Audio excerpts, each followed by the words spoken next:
कहानी की शुरुआत होती है एक गांव से। नाम था धारपुर। उस गांव में एक 300 साल पुराना कुआं था। लोग कहते थे हर आधी रात उस कुएं के अंदर से एक रोती हुई लड़की की आवाज सुनाई देती थी। लेकिन एक बात सबको हैरान करती थी, गांव में जो भी लड़का उस कुएं का पानी पीता 3 दिन के अंदर वो गायब हो जाता है। न लाश मिलती न आवाज। इसी गांव में शहर से एक लड़का आया था, रवि। वह छुट्टियों में अपनी नानी से मिलने आया था। उसने सुना था कि लोग अब भी उस कुएं से डरते हैं, लेकिन रवि सोचते हैं डर सिर्फ अंधविश्वास है और कुछ नहीं। एक दिन धूप में घूमते हुए रवि को प्यास लगी और बिना किसी से पूछे वो सीधा उस श्रापित कुएं से पानी पीने चला गया। जैसे ही रवि ने कुएं में झांका, उसकी आंखों के सामने कुछ सुनहरा चमका और पानी में एक लड़की का चेहरा दिखाई दिया, रोता हुआ, आंसुओं से भरा हुआ। रवि घबरा गया और तुरंत वहां से भाग गया। उस रात उसे नींद नहीं आई। हर वक्त लगता कोई उसे देख रहा है और बुला रहा है। अब उसे भी डर लगने लगा था। फिर सुबह रवि ने एक बुजुर्ग से पूछा, दादा, ये गांव का कुआं इतना डरावना क्यों है? बुजुर्ग हाँफते हुए बोलते हैं, बेटा, ये कुआं इतना भयानक क्यों है और उस कुएं में ऐसा क्या है जो सिर्फ लड़कों को ही अपना शिकार बनाता है? आज तक इसका राज कोई समझ नहीं पाया। रवि बोलता है, तो क्यों ना हम एक तांत्रिक को बुला लें जो इस राज का पता लगा सके। फिर गांव के सभी लोग इकट्ठा होते हैं और एक तांत्रिक को भी बुलाया गया था। तांत्रिक आंखें बंद करता है और कांपते हुए कहता है, ये तो बहुत ही भयानक है। कुएं के अंदर जो भी है वो मेरे बस के बाहर है। और वो तांत्रिक तुरंत गांव छोड़ के चला जाता है। गांव वालों के चेहरे पे डर और गहरा हो जाता है। लेकिन रवि के मन में अब सवाल उठते हैं, उस दिन मैंने जो देखा, क्या वो सिर्फ मेरा वहम था? और आज तांत्रिक ने क्या देखा जो डर के भाग गया? उसी दिन अमावस्या की रात थी। रवि कुएं के पास एक पेड़ के पीछे छुप जाता है। ठीक आधी रात को कुएं के अंदर से एक अजीब सी आवाज आती है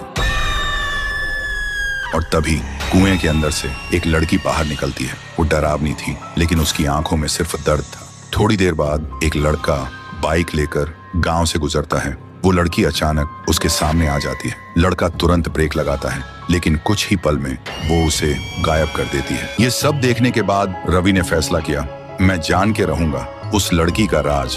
फिर वो घर जाने लगता है। तभी उसे रास्ते में कुछ लड़कों की लाशें मिलती हैं। किसी के पैर नहीं, किसी के हाथ नहीं, तो किसी का सिर ही नहीं। ये देख के रवि का डर और बढ़ जाता है। सोचता है अब तक तो लाशें गायब होती थी, लेकिन अब तो लाशें मिलने लगी हैं। वो सीधा कुएं के पास जाता है और जोर से चिल्लाता है, बस बता दो, तुम कौन हो? इतना दर्द क्यों? क्या चाहती हो तुम हम सबसे? तभी कुएं के अंदर से वो लड़की निकलती है।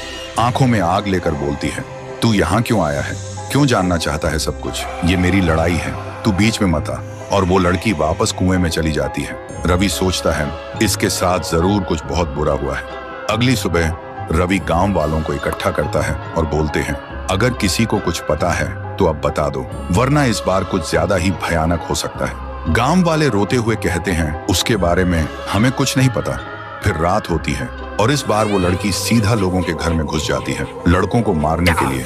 हर तरफ सिर्फ चीखें थीं। लोग डर के मारे इधर उधर भाग रहे थे। तभी रवि उस लड़की के सामने आ जाता है और लड़की उसे जोर का एक थप्पड़ मार देती है। रवि बेहोश हो जाता है। जब रवि को होश आता है तो देखता है कि वो एक पुराने घर में है, जहाँ कुछ लड़के किसी राज की बात कर रहे होते हैं। और फिर जो रवि सुनता है उसका दिमाग हिल जाता है। वो लड़की कोई और नहीं, गांव की ही एक सीधी साधी और मासूम अनाथ लड़की थी। नाम था मीरा। एक दिन मीरा स्कूल से घर जा रही थी। तभी कुछ लड़कों ने उसे छेड़ना शुरू किया। मीरा चिल्लाई, मैं सबको बता दूंगी। तभी उन दरिंदों ने उसे उठाया और जिंदा कुएं में फेंक दिया। वो चिल्लाती रही, मगर किसी ने नहीं सुनी उसकी चीख। और मरने से पहले मीरा ने एक श्राप दिया, जब मेरी चीख कोई नहीं सुन सका तो अब हर चीख में सिर्फ मौत होगी। गांव के हर लड़के को मैं ले जाऊंगी, एक एक करके। ये सब सुनते ही रवि घबरा जाता है। अब वो सब कुछ समझ जाता है, ये बदला है, एक आत्मा का बदला। अगली सुबह रवि पूरे गांव को सच बताता है। सुन के गांव वाले गुस्से से भड़क उठते हैं और कहते हैं, उन दरिंदों को वही मिलना चाहिए जो मीरा के साथ हुआ। फिर गांव वाले उन दरिंदों को पुलिस के हवाले कर देते हैं और रात को पूरा गांव कुएं के पास इकट्ठा होता है। सब रो रो के कहते हैं, मीरा, तुम्हारे गुनहगारों को अब सजा मिल चुकी है, अब हमें छोड़ दो।